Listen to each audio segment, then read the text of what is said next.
News 18 India. और इस वक्त की बड़ी खबर आप तक पहुंचा दें, जानकारी आप तक पहुंचा दें कि 2 दिन के दौरे पर भारत पहुंचे फ्रांस के राष्ट्रपति का जयपुर में भव्य स्वागत किया गया।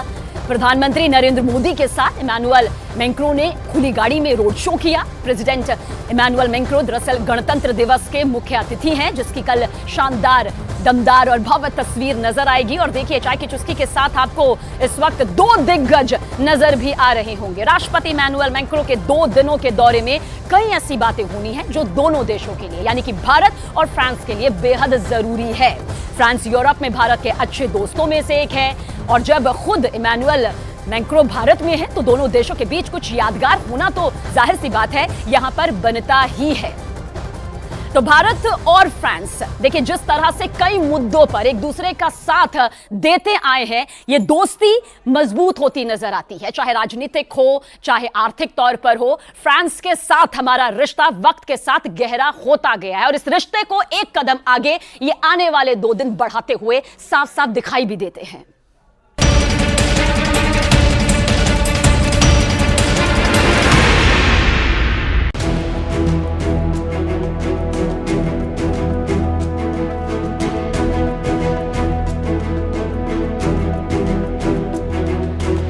दोस्ती की ये नई इबादत है, नए भारत की नई शक्ति की ये नई पहचान है।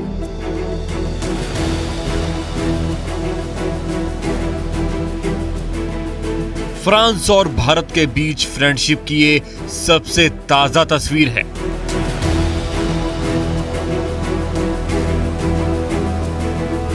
फ्रांस के राष्ट्रपति इमैनुअल मैक्रों भारत पहुंचे हैं। भारत के 75वें गणतंत्र दिवस पर मुख्य अतिथि के तौर पर। फ्रांस और हिंदुस्तान के रिश्ते पिछले 10 सालों में कहां से कहां पहुंच गए, ये तस्वीर उसकी गवाही है। रोड शो का एक नया कल्चर जो है वो भारत में देखा है। जब शेख मोहम्मद बिन जायद अल नाहयान के साथ गुजरात में रोड शो किया गया था, और यहां पर भी पीछे की तरफ आप देख रहे हैं इमैनुअल मैक्रों भी पूरी तरह से हैंड वेव करते हुए, लोगों का अभिवादन स्वीकार करते हुए।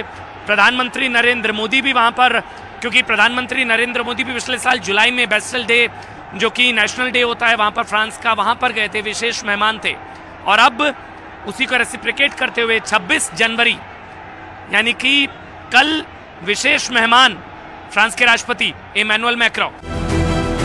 यूरोप के शक्तिशाली देश फ्रांस के साथ भारत के संबंधों के उस टर्निंग पॉइंट के बारे में आपको डिटेल में बताएंगे, जिसने रफाल दिया, जिसने पिछले 65 सालों का दोनों देशों के बीच गणित बदल दिया। लेकिन अभी प्रेसिडेंट इमैनुअल मैक्रों के भारत पहुंचने और उनके शेड्यूल की हर एक डिटेल देख लीजिए। गुलाबी शहर जयपुर में इमैनुअल मैक्रों के स्वागत के लिए जबरदस्त इंतजाम किए गए थे। दोपहर 2:30 पर फ्रांसीसी राष्ट्रपति वायुसेना के विशेष विमान से जयपुर एयरपोर्ट पहुंचे।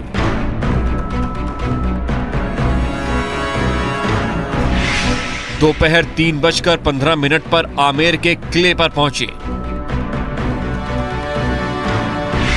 वहीं शाम 5:30 पर जंतर मंतर पहुंचे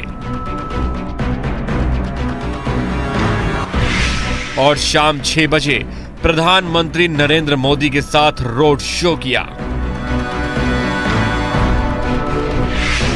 शाम 6:15 पर हवा महल पहुंचे। शाम 7:15 पर होटल रामबाग पैलेस में पीएम मोदी और इमैनुअल मैक्रों के बीच बैठक हुई।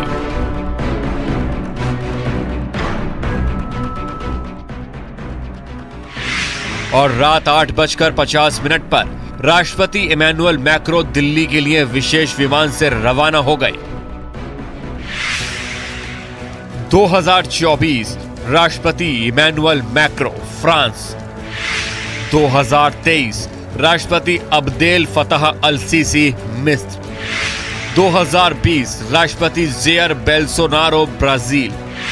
2019 राष्ट्रपति सिरिल रामाफोसा दक्षिण अफ्रीका। 2018 सभी 10 आसियान देशों के प्रमुख। 2017 क्राउन प्रिंस मोहम्मद बिन जायद अल नहयान अबू धाबी। 2016 राष्ट्रपति फ्रांसवा औलाद फ्रांस। 2015 राष्ट्रपति बराक ओबामा अमेरिका। ऐसा छठी बार होगा जब कोई फ्रांसीसी राष्ट्रपति भारत के गणतंत्र दिवस परेड में चीफ गेस्ट होंगे। फ्रांस के राष्ट्रपति इमैनुअल मैक्रो और पीएम मोदी के बीच बॉन्डिंग जबरदस्त है। मैक्रो आज जब भारत पहुंचे तो जयपुर में मोदी और मैक्रो के बीच में द्विपक्षीय बातचीत हुई। रक्षा क्षेत्र में सहयोग बढ़ाने समेत कई क्षेत्र में सहयोग को लेकर चर्चा हुई। फ्रांस यूरोप के उन देशों में से एक है जो भारत के साथ अपने संबंधों को नई ऊंचाई पर ले जाना चाहता है।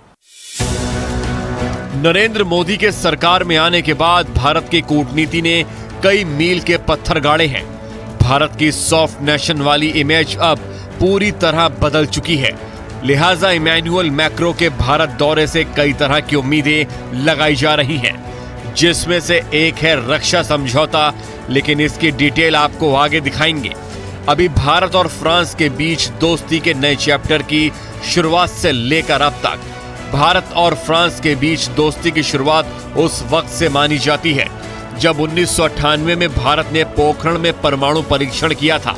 इसका विरोध जताते हुए अमेरिका और बाकी पश्चिमी देशों ने भारत पर कई पाबंदियां लगा दी थी। तब फ्रांस पश्चिम का इकलौता ऐसा देश था जिसने भारत का समर्थन किया था। रूस यूक्रेन जंग के बाद से भारत रक्षा के क्षेत्र में और खास तौर पर हथियारों की खरीद के मामले में रूस पर अपनी निर्भरता कम करना चाहता है। हालांकि भारत ने कभी आधिकारिक तौर पर ऐसा नहीं कहा, लेकिन आंकड़े इसकी गवाही दे रहे हैं।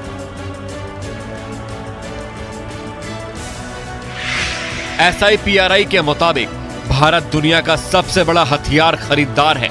वहीं फ्रांस दुनिया का तीसरा सबसे ज्यादा हथियार बेचने वाला देश है।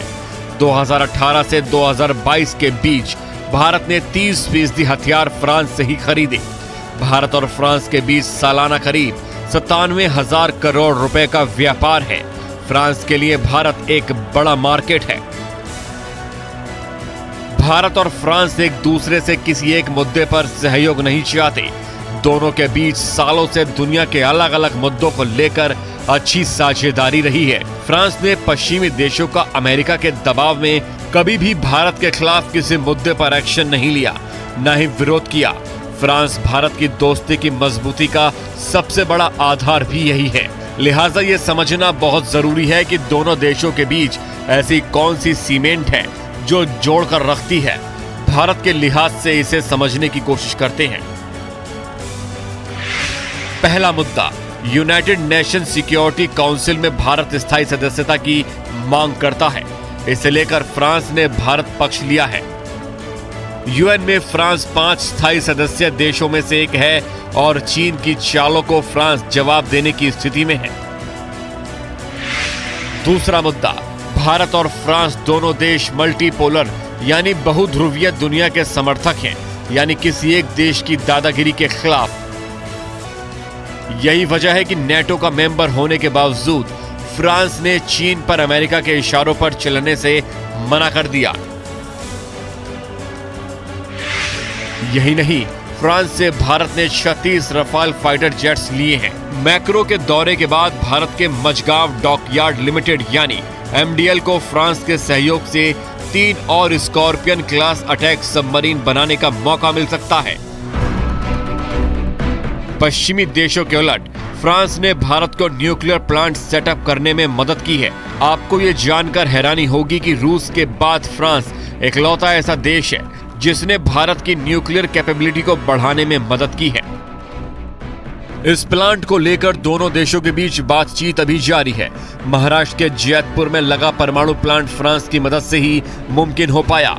फ्रांस की भारत के साथ दोस्ती देखकर ही राष्ट्रपति इमैनुअल मैक्रो को न्योता दिया गया और अच्छी बात है कि फ्रांस की सरकार ने इसे कबूल भी किया। लेकिन ऐसा नहीं है कि भारत और फ्रांस के बीच सब कुछ ऑल इज वेल है। भारत और फ्रांस के बीच कुछ मुद्दों को लेकर मतभेद हैं। वो ज्यादातर टैरिफ से जुड़े हैं। फ्रांस यूरोपियन यूनियन का सदस्य है। ऐसे में दोनों देशों के बीच ट्रेड को लेकर होने वाली डील ईयू की निगरानी से होकर गुजरती है। यूरोपियन यूनियन भारत से कार, वाइन, स्कॉच, शैंपेन और एग्रीकल्चर प्रोडक्ट्स पर इंपोर्ट टैरिफ को कम करने की मांग कर चुका है। इसके अलावा वीजा, पेटेंट को लेकर भी दोनों के बीच मतभेद है, जिसके चलते ईयू के साथ Bharat free trade agreement sign नहीं कर पाया। इमैनुअल मैक्रों की यात्रा के दौरान दोनों नेताओं के बीच इस मुद्दे पर बातचीत फिर शुरू हो सकती है, जिसकी पूरी उम्मीद दिख रही है।